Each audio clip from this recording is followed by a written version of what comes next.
Hello, everybody, and welcome to the Ohio State Call-In Show here at the Voice of College Football. I'm your host, Garrison Gaddy. Please be sure to like, share, and subscribe to the channel if you haven't already.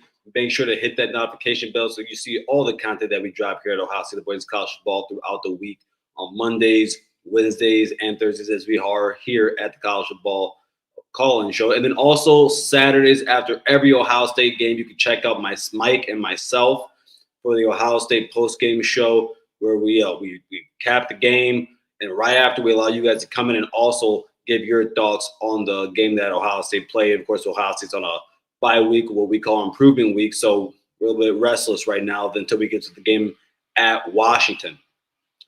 A few things I want to talk here before we get more people in here. Again, everyone, thank you for joining today.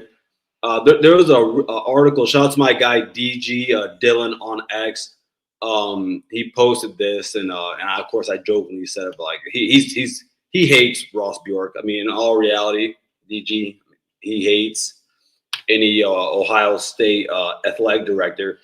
But I do want to point out to read this article to you guys because I think it's really interesting, and we'll get to that here soon. A few more things, everybody. If you haven't already, check out our website at www.vocfb.com, where you can see the whole schedule that we have throughout the week. Whether you're a friend, family, or foe, if you happen to cheer for another program, whether that be North Carolina, Oklahoma, the team up north, Texas, Nebraska, Virginia Tech, we have it all here. Oregon, we have it all here for you at the Voice of College Football with great content. Also, we have great writers that do an excellent job throughout the week, keeping you up to date with what's going on around the college football landscape and including your own team. So let's get started here. I want to share this, and I'll go ahead and drop the call-in link into the chat if you guys want to call in, give your thoughts about what you want to see for what you want to see Ohio State improve on coming out of this improvement week before we head into the Washington game. What you wanted, what you didn't like out of the last few weeks from Ohio State, which players you think are improving, which players you think are declining to an extent. You can call in and say all that here. Again, this is Thursday. It's the call-in show, meaning it's your show, and you guys are the voice today until further notice, or at least until you guys want to call in. But let's go ahead and read this article right here from 11 Warriors. Again, really interesting stuff here. I haven't read it yet, so I'm going to be reading it with you. I wanted to save it for to read over with you guys and see what your thoughts are. So let's get started here. So it says, it's definitely a different climate. Ross Bjork in conversations for how to reinstate Ohio State's vacated 2010 wins. Now, before we read here, let's just retrack what happened during that time period. Of course, Ohio State gets hit with sanctions, coming out of the tattoo gate with the teams prior to that, the guys that were on the current team also, and with Jim Tressel. Of course, he did his best to hide away with the information he knew. He lied about it, and it hit Ohio State pretty hard. It hit Ohio State pretty hard, everybody. I mean, we had wins vacated. Not that we actually care about it. We saw those wins happen. But on top of that, the 2010 season got vacated, of course. If you remember how that season ended, that's with Ohio State going into the Sugar Bowl, still having SEC problems, and they play a damn good Arkansas team. I think Petrino was the coach at the time, and Ryan Mallett was the quarterback in Ohio State. I forgot who their tight end was. They had a really good tight end that year and wide receiver. But Ohio State goes into that game, wins that Sugar Bowl, and it was a great win. Shout out to my guy, Daniel Berry Sports Highlights. Glad to see you, my friend. Again, calling if you would like to. But what we're gonna do here is we're gonna read this article because it seems like Ross Bjork is trying to get those wins reinstated from that year. So let's go ahead and read this. Also, Buckeye and hey, we got some in common there. Shout out to you. Shout out to all my Michigan-born Buckeyes out there. We're few, but we are here. He says, Buckeye up here in that state up north. Go Buckeyes. My love for the team made me the member of my class who was a sports fanatic. Man, that's awesome. That's awesome. Buckeye Mitch, I'll quickly tell you the story about how I became an Ohio State fan growing up in the state. So my dad, he's born in Illinois but raised in the state of Michigan along with my mom. But my dad ended up going to Ohio State and graduating. And of course, when you grow up, it is what it is. But I didn't really love Ohio State football at the time. I kind of just liked it because my dad did. But then my first year playing football, which was in fourth grade, that was the same year Ohio State had a freshman running back by the name of Maurice Clarett. And so in my first year playing running back, my first year playing football, I got to see Maurice Clarett. I got to see that team my first year really watching Ohio State football and understanding it.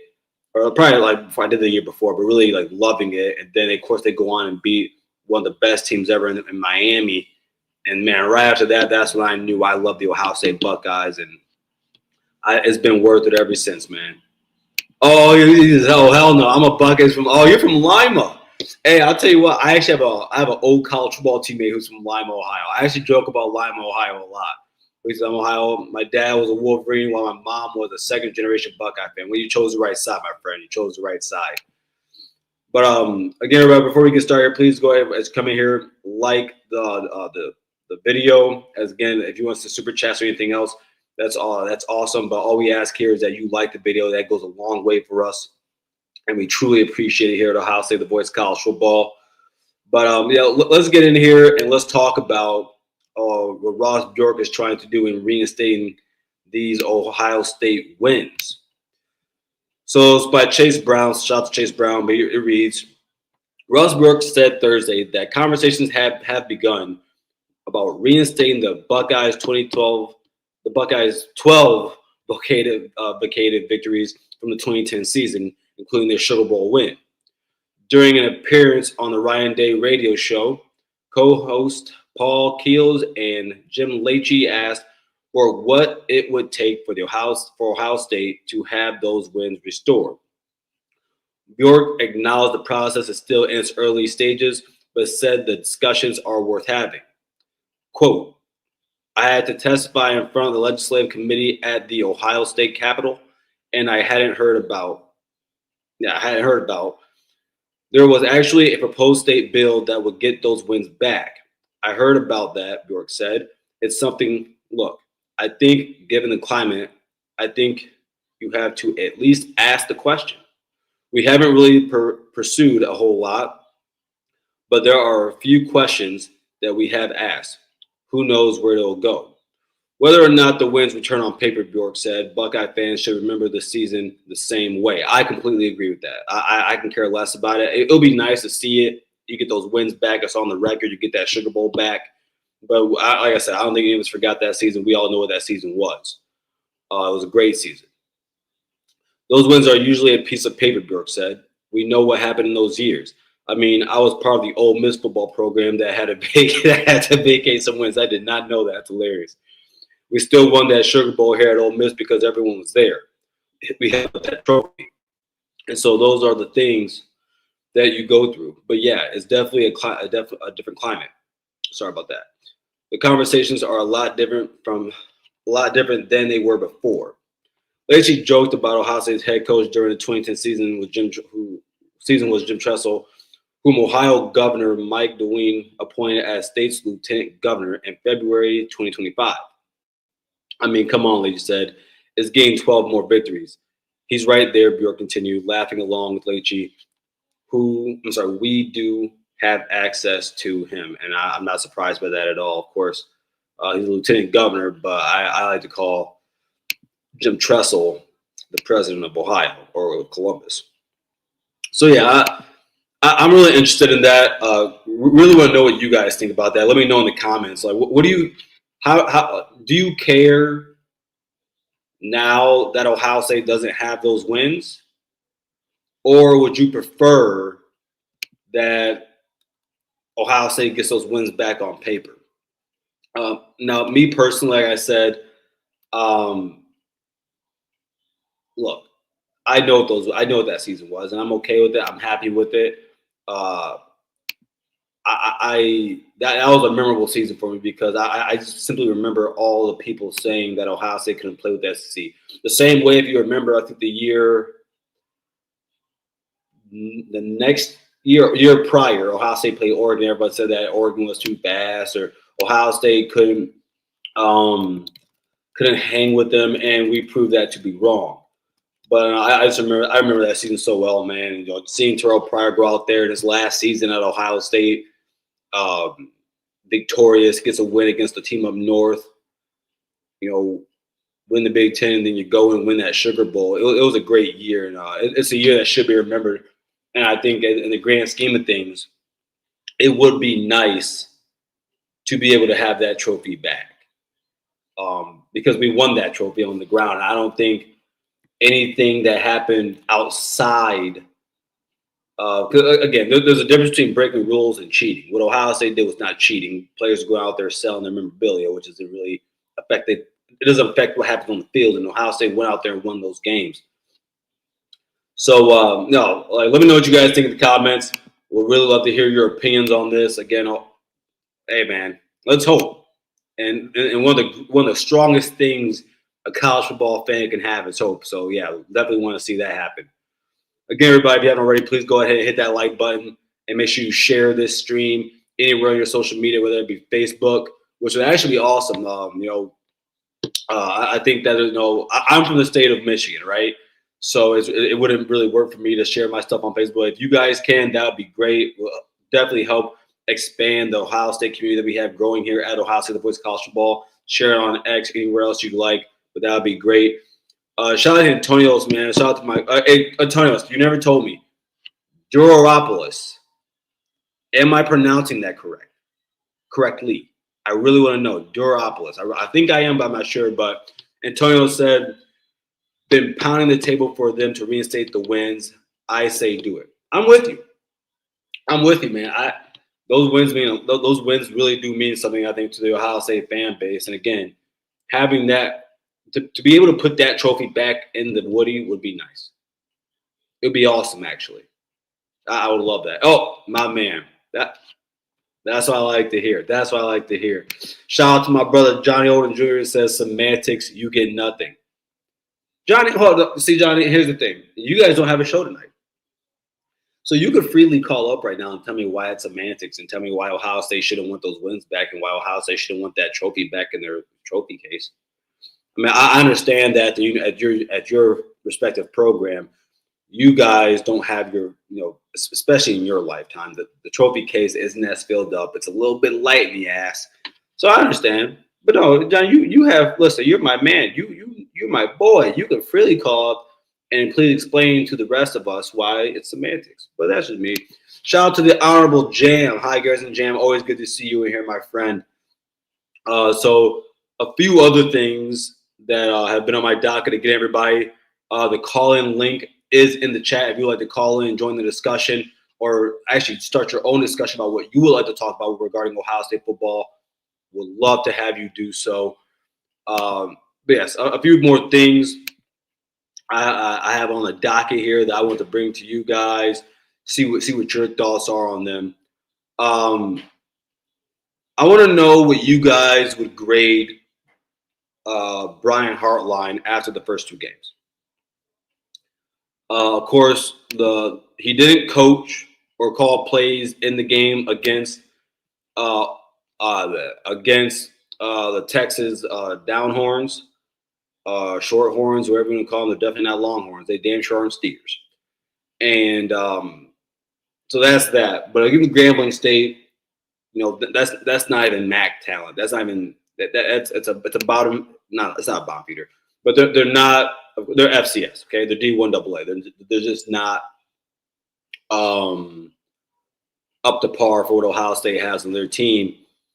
But again, he continues to progress in the run game. I thought that he did a good job in deciding when to call plays. I think in the two games he's coached, especially in the Ohio game, he's been able to show some wrinkles. He's been able to show some really cool plays, like on one of the run that CJ Donaldson had. It was a nice little orbit play. You had a wide receiver coming around and like in a reverse action. Julian swings to his right to act like he's giving to him. They pulled I want to say they pulled the tackle or the guard. They pulled the guard, but then CJ Donaldson goes up the sidelines for a pretty big gain. I thought that was really cool. I think that's something that it's. I think that's something that you want to show later against big teams, but you have to put it on film so that you can do it. Also, to the fact that you can probably run something else out of it, whether it be a pass, whether you do give up the reverse, you want to make sure you put it out there. But I think he's done well. Am I impressed? No. To impress, if he wanted to impress me, it's not to say that Washington has a world beater defense. They're not bad at defense. Washington does have two really good corners, and we'll get to that conversation next week. We don't have to do that right now unless you guys want to, of course. But that's when he can impress me. If we go out in that game, we score 30+ points. We look like we're on time. We look like there's cohesion. Everyone's on the same page. That's when I can be impressed by him. Earlier this week, he spoke with Ryan to the press conference, and this is something I thought was really interesting. And I thought it was interesting because I actually shared the same sentiment as him. Real quick, shout out to Ty Black. He said, "Well, hey Ty, I told you before. Stop cussing on this channel. You can't say words like that. We don't do that here, okay, my guy? Come on, be better than that." But Honorable James said I give him a B+. I think that's fair. I'm arranging around the B to B+ range too, Jam. But in that press conference, he said something that I share the same sentiment towards. I'm paraphrasing here, but he was asked about like how the play calling is going. If there's any, I'm not saying like that's not what he said, but any troubles with it really, or if it's hard or whatever. And in Heartline, he kind of made light of it. He made light of it, and he talked about how, it's look, man, they're both very strong-headed people. They're very stern, and they both don't shy away. I think that they're both headstrong guys. Him and Ryan Day. I think that they both have. I think that he probably has a similar philosophy as Ryan Day, but it's probably a little bit different. Because no coordinator is the same. No coordinator is the same. Even if you found two coordinators that ran the wing T, they probably have their own mix to it, their own spin to it. Of course, the Beer offense has a lot of different facets or ways to run it. But I think that in there he got a little, I don't want to say frustrated, but he basically said he thinks that conversation is overblown about whether he gets to call the plays, which right now he is calling the plays, and whether it's there's trouble doing so. And look, play calling game planning throughout the week for an offense, it's a collaborative thing, and that's one of the biggest reasons why we did bring on Tyler Bowen out of Virginia Tech, because he does have play calling experience, especially in the run game. Actually been one of the better run game play callers and coordinators in college football the last few years. But I agree with him, man. I think that the conversation should probably end now. I mean, had Ryan, here's the truth of the matter. Take the first half of the Ohio game, for instance, right? In that game, or the first half, it wasn't pretty. But it wasn't pretty because the play calling was bad. It wasn't pretty because guys were hitting the hole correctly, and Julian was missing passes in the red zone. And that's the fact of the matter. From the 20 to the 20, Ohio State was grand. They were beautiful. But once it got past that, there were some struggles. And I think that, everyone says, a lot of people try to blame things on coaches, but coaches call plays. And, of course, coaches have something to do with it. But you still need your players to go out there and execute. At the end of the day, that's what matters most. And it's not that I think the Ohio State players have done a bad job of executing. Week 1 against Texas, of course, it is just week 1. But that was a big game. We had guys dropping balls, including Jeremiah, who had back-to-back drops, I believe. Max Clare had dropped the ball. You had James Peoples missing holes. CJ Downs missed some holes in the first half. In the second half, he kind of brought it on. But yeah, I think that once those guys execute more as players, they will be fine. And I think that, and honestly, had they executed better in that first half against Ohio, I would probably give him a B plus to an A minus. Again, you can't take much for the simple fact that who Ohio State played. I mean, look, it's only Ohio. Even though Ohio State, Ohio is one of the biggest games in the state, it's one of the biggest rivalries in college football. But you should execute better than that than we did. I thought he did a good job against Grambling State. Also, I thought he was able to open it up some more. So again, I'm not mad about anything I saw from them or from him. I have no complaints right now, but again, I'm riding with Jam right here around that BP plus range for the simple fact that of who the competition has been. And during the season, we're gonna see some defenses. I mean, the Wolverines' defense is okay right now. I'm not really scared of them right now. They only have. I mean, by the way, everybody, I didn't know if you knew, but the Wolverine defense only has one. D line only has one sack right now. But yeah, I mean, we're gonna play better defenses than, of course, we saw in Ohio and Grambling State. But again, Brian Hartline's doing a good job, and Brian Hartline's putting his players in position to where they can succeed. And at that point, it's about will the players do it. Again, Julian can be better, and he said it himself. I think JP can be much better than what he's been showing, and I'm happy for him. Right now, he's at 5 yards per carry through 3 games. Of course, I said that he would be over 6 yards a carry this season, so I'm not too far off yet. But over 6 yards a carry is a lot. But we'll see what happens there. See, Aaron, shout out to Aaron, man. Glad to see you here, my man. He says, I want to see oh my God, thank you, Aaron. I wanted to see a Temple offense personally, so we can rotate in more guys and everybody can eat. I agree with you. I think that I'm not gonna say I think because I have there's nothing that has shown me that Ohio State will do this or wants to do this. I would assume they want to, but Ohio State has the personnel to do that. I think the problem is usually when you want to go hurry up, you gotta hit some big runs. You gotta hit some big runs. And when I say big runs, I mean 15, 20 yarders. And when you do that, then I think you can go into it. But also, I think due to the fact that Julian is a new quarterback, he's still trying to get some rapport with his receivers and his tight ends, his offensive line. You got to get that together when you want to hurry up and run some tempo on offense. So I think that they have to be doing this. I would assume they are practicing this and practicing this. But before you put it in game, you got to make sure you can do it. I mean, let me look at the schedule here because maybe against Washington we might see that, depending on just how Washington's defense looks. Let me see. When's Ohio State's next pushover game? Because that's when I would want to see. I mean, the Ohio game would have been a nice time to see it. But then again, if you show it in the Ohio game, you give Washington 2 weeks to prepare for that. So I'm not. I think that plays a factor also. I'm speculating on that. But if I was the coach, I would think about that. So yeah, I mean, we got a bye at Washington, Minnesota, Illinois.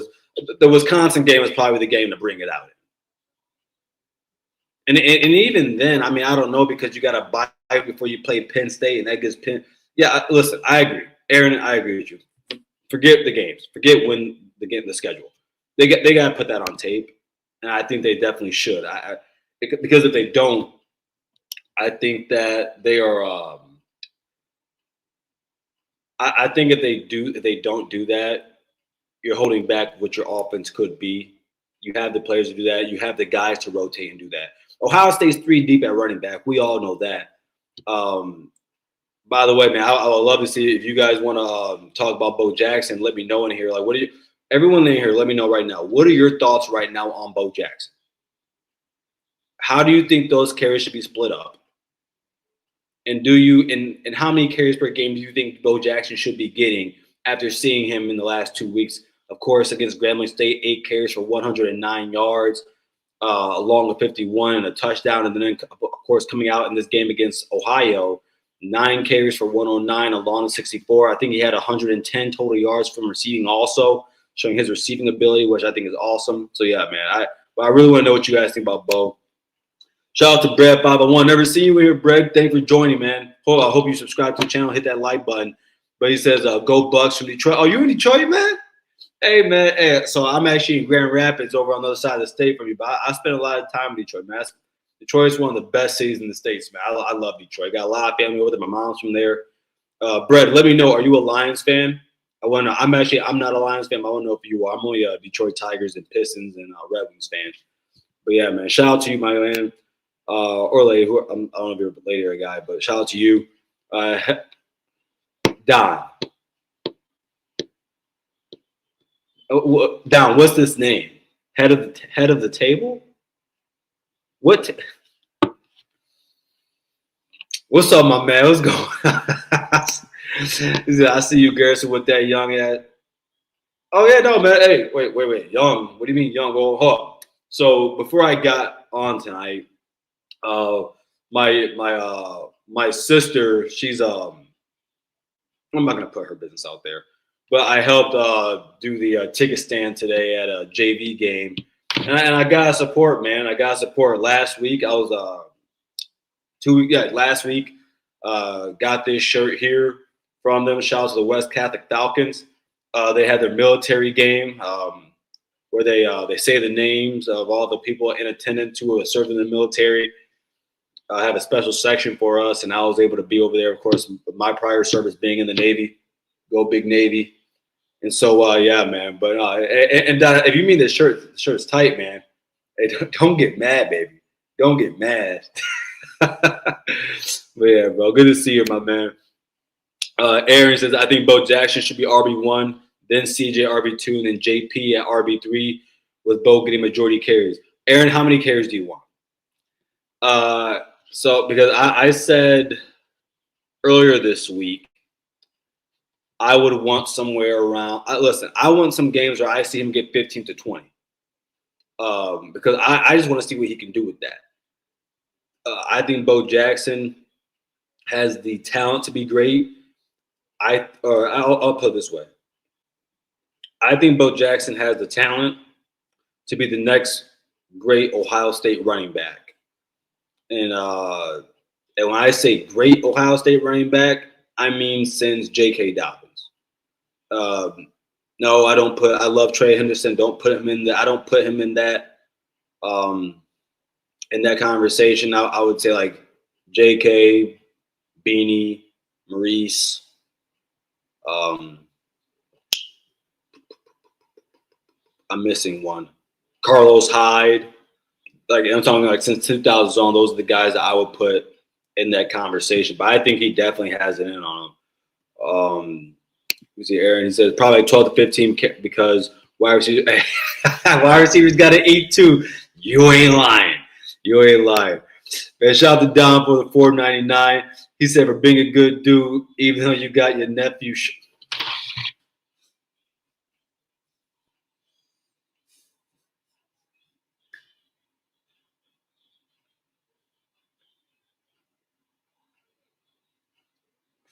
Don, one of these days, I'm gonna kick you out of here, man. I'm gonna kick you out of here, man. I swear I will. You my man's though. I will say, Don, you are the funniest person in this chat. I'm not gonna lie to you, bro.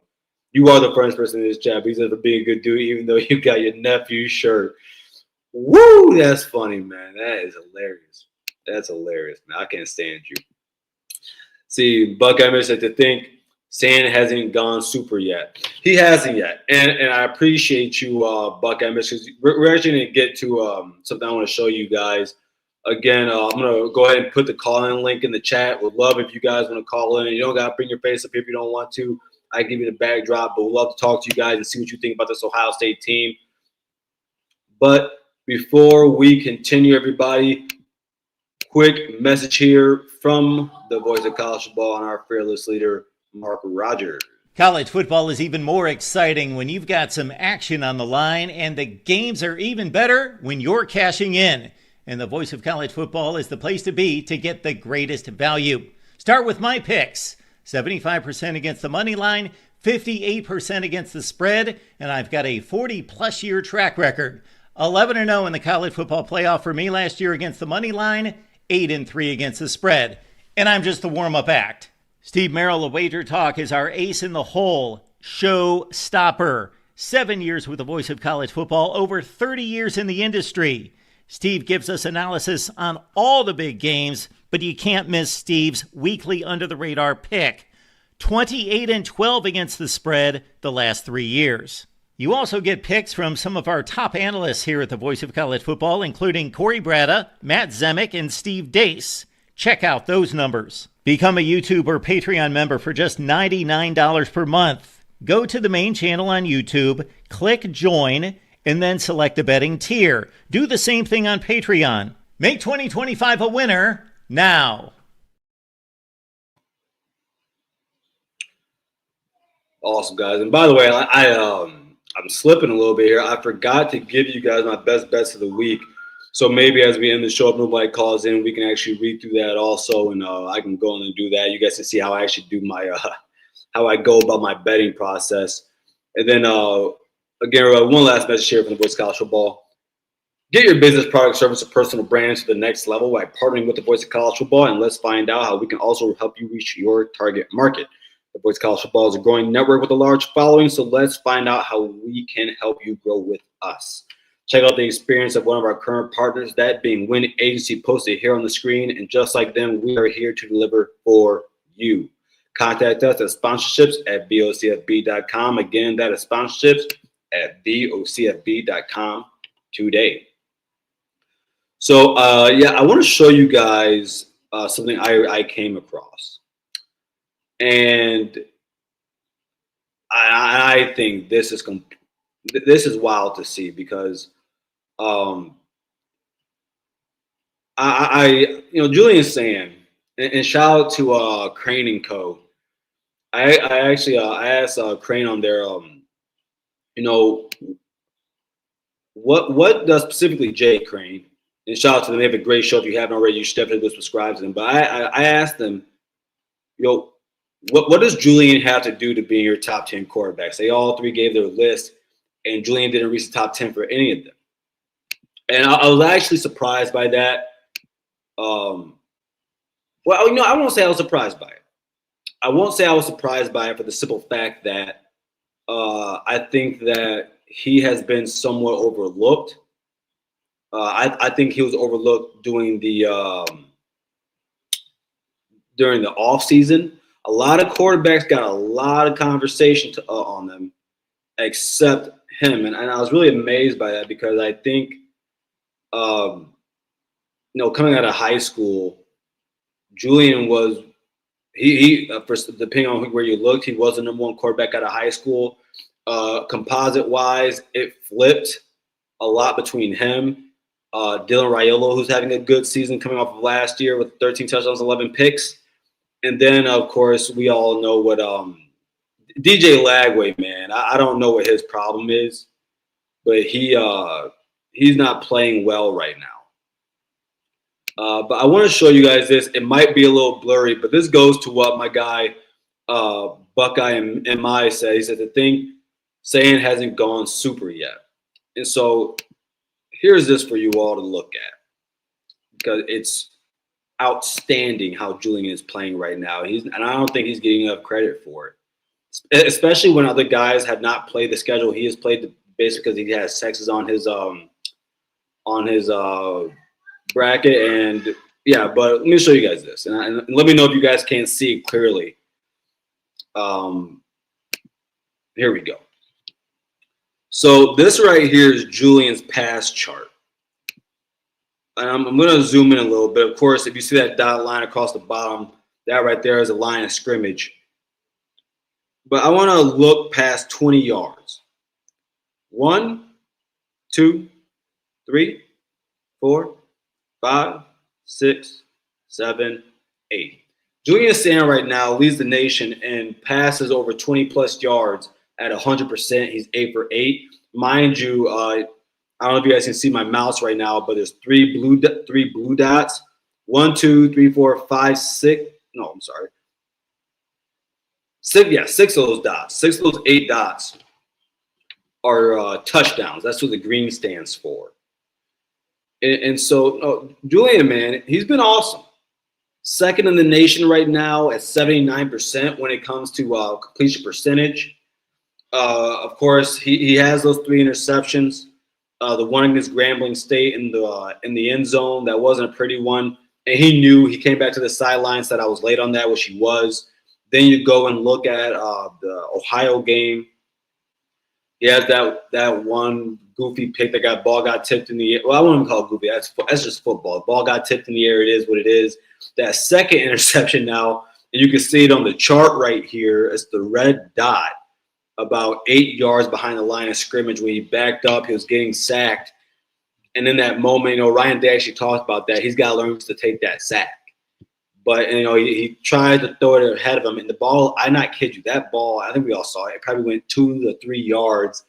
And good play on that defensive player from Ohio to have his hands ready. He picks the ball off. You can only just tip your hat to something like that. But, yeah, Julian Sand has been great so far this year. No complaints out of me. There are a few things where I think he needs to get better at. From the horse's mouth himself, he said he thinks he needs to get through his progressions better and reading the defense. I think he's been pretty good at that. But yeah, you can be better at that. You can get through that faster. Go watch Will Howard last year, and of course Will Howard has many more snaps, many more games, many more. I'm using double adjectives, but more years ahead of Julian what he's had in college football. But he was able to go through his progressions like that. But I thought even if you go watch that Texas game, I think that Julian did a great job in there, getting through Texas' secondary and that getting that pass rush, and also being able to find his guys and find the open guys. If you look at that pass that he had to Max Clare against Texas on the right side of the field, I think this was one of the first few drives of the game. He starts from his left and then gets, I think, through 3 progressions before he gets to Max Clare. So I think he's been doing a pretty good job at that. But yeah, man, there's definitely another level of Julian that we haven't seen yet, and I cannot wait to see it. I really can. Shout out to Brett 01. He said, I'm a Lions fan. That's only team stuck with me growing up. My family from Cleveland, so my pops raised me a Buckeye. I'm from the west side of Detroit. Oh, my family's from the east side, man. That's a problem. But shout out to your family in Cleveland, though. And speaking of people in Cleveland, shout out to my man Cleveland Mike that smashed that like button, of course. And thank you, man. Everybody, if you haven't already, please go ahead and do that. Of course, it goes a long way, helps the community and the channel out very much so. Also, if you haven't already, go ahead if you would like to join our channel as a member. Of course, you can see our tiers at the bottom there, the Block O Club. JT wasn't sure because we all know he wasn't. And then also, we don't give a damn, and you know the rest. And while we're here, everybody, quick shout out to all of those who are members. And we really appreciate you and what you do for this community. It does great for us, and we truly appreciate you. Also, if you are a member, if you would like to become a member, or I'm sorry, when you become a member, follow me on X. You can see my name on the bottom there, Buckeye_Gaddy. And what I want to be able to do, everybody, is I want to take your DMs throughout the week and then bring it to and do a segment throughout the week. Not a segment, I'll say a different video throughout the week where I can go through all of your guys' questions, all of your guys' comments, things that you want to talk about, and then bring it to the show so that you guys can see it, so I can answer them for you. And I think that'd be a great way for you guys just to be able to voice your opinions on this show. Again, we have Thursdays, but you're able to do that again. And also on Mondays, Wednesdays at 7:30 on the World Famous Buckeye Show with Mike and Terry. You can do that there too. But yeah, let's get to our first caller here. Weekly caller here. Another voice here at the Voice College Football, Ohio State Voice College Football. Caden the Diesel. What's going on, my guy? Harrison, how you doing today, brother? Man, I'm doing good, man. It's been a great day. You know, spent some time with my little cousin, watching him, and then got the I did work the ticket stand for a JV game today. And shout out to West Catholic. When I left, the team was up 28-8. So yeah, how about you, my guy? Hey, I apologize about being a latecomer. I just was with my uncle's best friend here at the moment. At his ranch working on a four-wheeler, so I apologize about being a late bloomer today. But normally I'm on here ranting, but I just figured to come in and see how things are going. Oh man, it's going good, man. Actually, okay, before we start, man, I want to shout some people out real quick. Shout out to my man Rye, she 87. Shout out to Rye, man. What it do, my boy, just coming through, showing love, fan. Before I get cranked up tonight, hey man, I'll be there with you on the show in the space. Hey, my man, I appreciate that support, bro. You my man. You the man. All right, but yeah, okay. What's on your mind, bro? So you heard about the little wager deal with Will and D that I have. I don't know if you heard of it, No. but Tell me about it. So so Will and D, being the dumb Notre Dame fan he is, I told him Notre Dame isn't going back to the playoffs. Not this year. And he had to make one dumb decision, and that was make a little wager.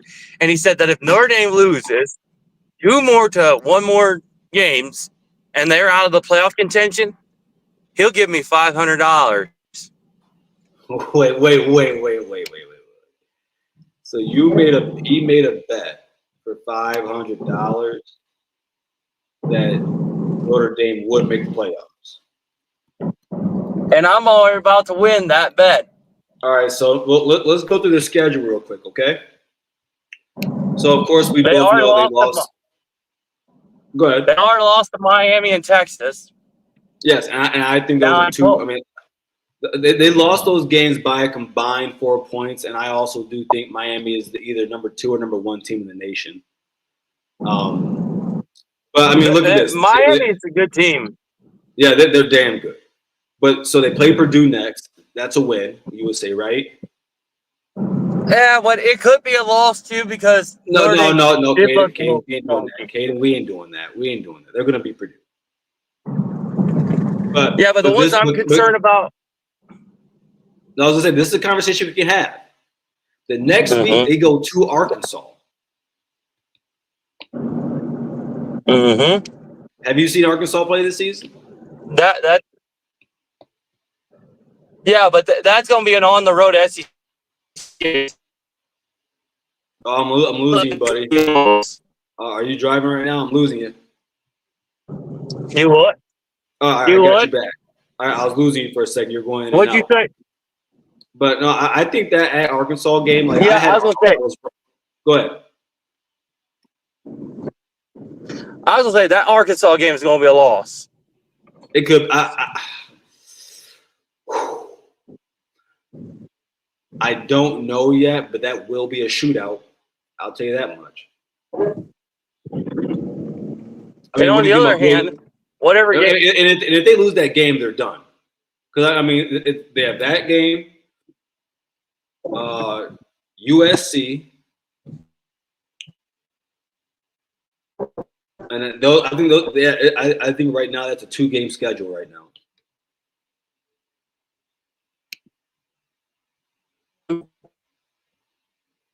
Oh, I can't hear you, Katie.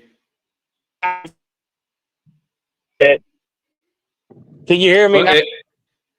Yeah, I can hear you now. Park somewhere, man. Can you hear me, Garrison? Yeah, I can hear you. Well, I was going to say that game against Pitt on the road at Pitt could be a loss too. It could be. It could be. I mean, Pitt's not. I don't think Pitt has. But that's just that's just my 2 cents. My 2 cents. So going I don't want to talk about the Washington game yet, Kaden, but because I'm interested in your thoughts. What do you think Ohio State has to improve on during this week going into the next game? Offensively, I wish they could do a little more schemes with Jeremiah Smith, Carnate. Maybe do some wildcat runs. Maybe try to do a little bit more. Wait. Yeah, Did you say wildcat? Like wildcat play with a receiver, the quarterback, and mix it up a little bit. Well, hey, okay, I'm losing, man. Hey, try to come back up. Try and come back up. I gotta take off because you're Hey, Garrison, can you hear me? I can hear you now. Can you hear me now? Yeah. Well, I was gonna say, but as far as defensively wise, they got more pressure. They got to put more pressure, and they got to blitz more. That's all I ask. Start off early. Do you think we should be going into that game? We should go into that game beating the brakes off of Washington. And I said this about the Texas game. We should have went in there and beat the brakes off of them. Wait, Texas? But I think if we played Texas today, we beat them by 21 points. We would at least won by 20. Okay, you're going in and out, buddy. I gotta take it down, please. I gotta take it down. Try to come back up. I gotta take it up because you're going in and out, man. Can't have it's hard to have a conversation. Sorry, Kaden, man, but I just need you to come back up.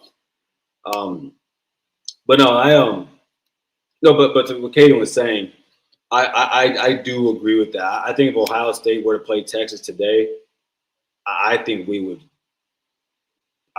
drive them through the mud. I don't. That Texas team, and listen, and I think we can have an honest conversation about this now. That Texas win is not what it was when we got it, right? Defense, their defense is still good. Don't get me wrong. That defense is great. But Arch is a problem. He's inaccurate. I heard this today. Right now, Arch is throwing like 40% when under like over 10 yards. Like that's bad. I mean, the wide receivers. I've been on this since the offseason. I don't think Texas wide receivers are all that. Just don't. The offensive line has had its struggles. Yeah, and Mike, you're right, bro. We beat Texas playing trestle ball, and it was great to watch. It was beautiful. I've probably watched that game 20, 30 times now. Just in the highlights of it. I watched the game in full maybe 3 times, but no, twice. Yeah, twice. But that was kind of cool to watch, man. That Ohio State could go out there week 1 with a new quarterback and win like that. Because and again, I think Ryan Day's learning coming out for last year, man. He doesn't have to go out there and just win games pretty like he usually does and just throw the ball around the yard. I think he knows that he can go out there, win him an ugly game, and he's satisfied with it. Again, week before Ohio State played Texas, he said his expectation for Julian Sam was win, baby, win. So yeah, I agree with that. Hey man, shout out to Beast and Treats Ice Cream. Says Garrison, what up? And then hey, Beast and Treats, man, we have a rule on this channel, okay? There's no cussing, even with a hashtag. So I don't want to have to kick you, bro. We've had great conversations before, but I don't want to have to kick you for cussing on my fucking channel, okay? So. So Mike says, how does Sark move away from Arch? Because is he gonna get much better? No. I mean, look, Arch can definitely progress through the season, right? But I don't see how. I mean, right now, dude,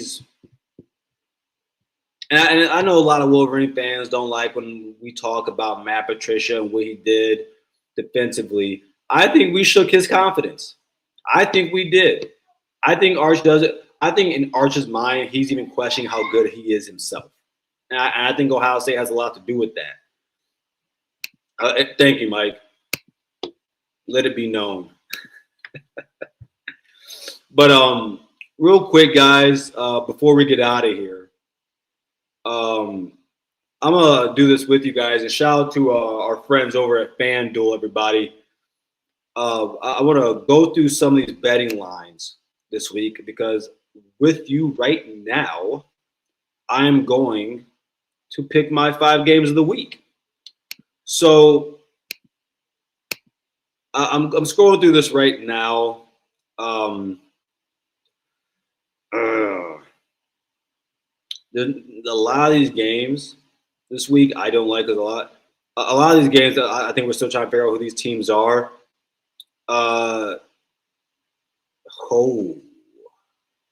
Clemson, Syracuse plus 16.5.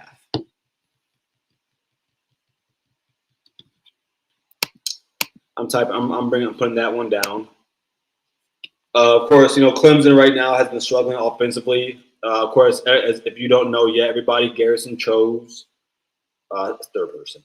I chose Clemson to win the national championship this season.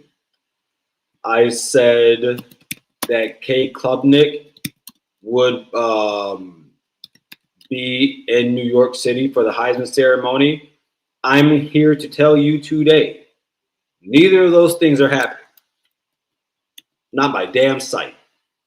So, yeah, I'm going to look at that game right there.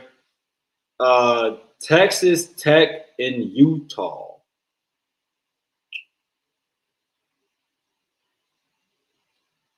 I'm going to take how many plus? Yep, plus 100. I'm taking Utah to cover that 3.5 over Texas Tech. Now, Texas Tech is an improved team. I think they are a good team. I think they are one of the best offensive teams in the country. I think they lead the nation right now in pass yards and on offense and in points.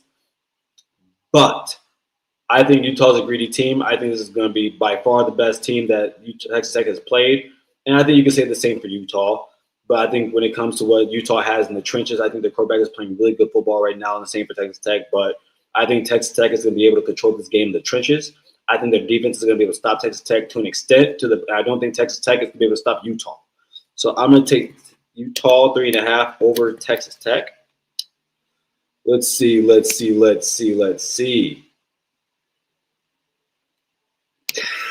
I try to warn your hard-headed ass. Mike, you did it. And you weren't the only one, man. But I didn't want to listen. Mike, you know I'm hard-headed. And you know I don't like to listen. So let me walk through the fire by myself. If I come out a little burnt, it's okay. I am now in agreement with you. Garrett's so stubborn. He wouldn't listen to me about this if it saved his life. Damn, you're right. And right here, bro. Can't bet against Cal Whittingham. I agree. And that's the bigger part about it. And what he's done with that program, man, it could not be overstated.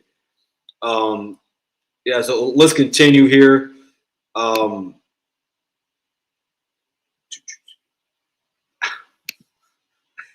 You looking more than burnt, bro. You crispy. You ain't lying, bro.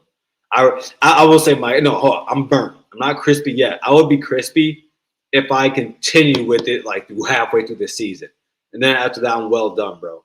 Right now, I'm like a smooth medium right now. Virginia Tech, Wofford. Don't care about that. Let's see.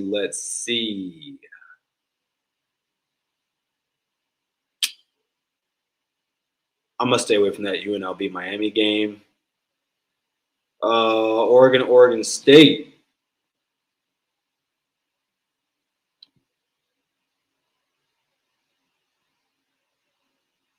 I think Oregon State's gonna. Let me ask you guys in the chat: do you think Oregon State can cover 35.5 against Oregon?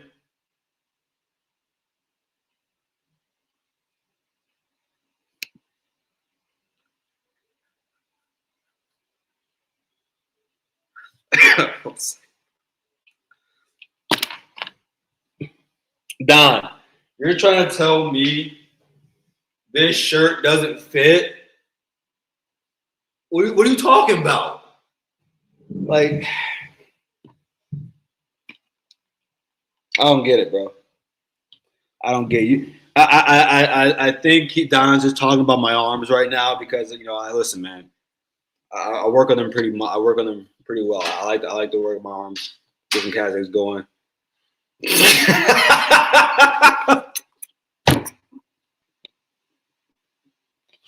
Good.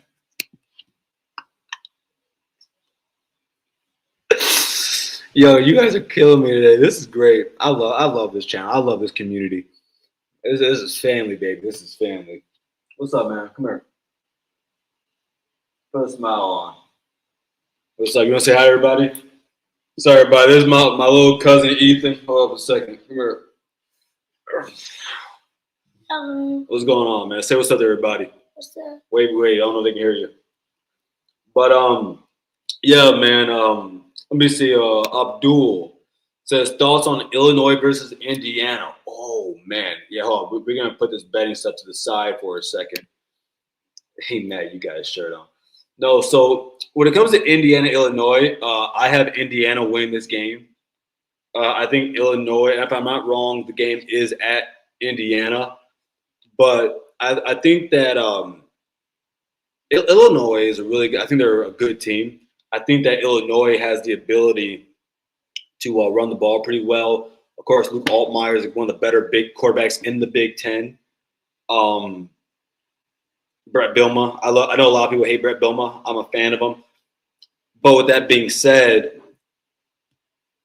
I think Mendoza is the best quarterback in the Big Ten right now. I think that Cignetti, as much as we're all annoyed by him, I think that Kurt Cignetti is going to have his team prepared in this game. I think that you saw this last year for some big games that Indiana had for what Indiana is. They had that crowd was ruckus. They were going crazy, man. And so I really think that Indiana's going to pull this one out. I think they win this game by at least 7. I'll say they win this game by at least 3 points, if not maybe a little bit more. Nothing in the double digits. I think that they'll be able to keep this game close. Illinois will, but I think when it comes down to it, I think Kurt Cignetti and his scheme are it's great. I think that he has another quarterback that he can run his offense through, and yeah, man, I like what Indiana has. I like what Indiana's building. I do like what Illinois is building also, but I'm a big fan of Indiana and the work they're doing over there. So yeah, man. Alpha says Garrison for hire as a babysitter for humans and dogs. He's cheap, so hire talked. Yeah, man, this is my guy right here. He's a little angry at me right now because I think he's bored. But we're gonna get out of here soon, man. Mike said little Cuzzle gonna be bigger than Garrison, but actually no, man. He's definitely gonna be taller than me. I'm only 5'9". He's definitely gonna be somewhere around the 6'2" range. Funny. So like our family, right? So he's on my mom's side, and he all on my mom is the shortest person on his side, on that side of the family. All the boys are 6'2" and up. All the women are 5'9". So yeah, it's crazy. Even on my dad's side, the women are 6'3". My dad's the shortest on his side of the family. So yeah, he's definitely this guy right here. He's definitely gonna be taller than me. But yeah, man. But everybody, we're gonna get out of here, everybody. Again, love you all, man. Thank you guys for showing up to the show, being part of the community. Again, if you haven't already, please hit that like button. Make sure you subscribe if you like the content we have. Again, throughout the week, we have other great content. Make sure to check out Mark Rogers on Wednesday in the morning, and also at 7:30. Check out Mike and Terry at the world famous Buckeye Show, where you get to talk about, where they talk about Ohio State football, what goes on around the college football landscape, and how that affects what happens in Columbus. Again, guys, hey, we're coming. It's the bye week. It's the improvement week. It's improvement week. And I can't wait to see our Buckeyes get back on the field. Again, everybody, thank you again for showing up. And as always, OH, I out.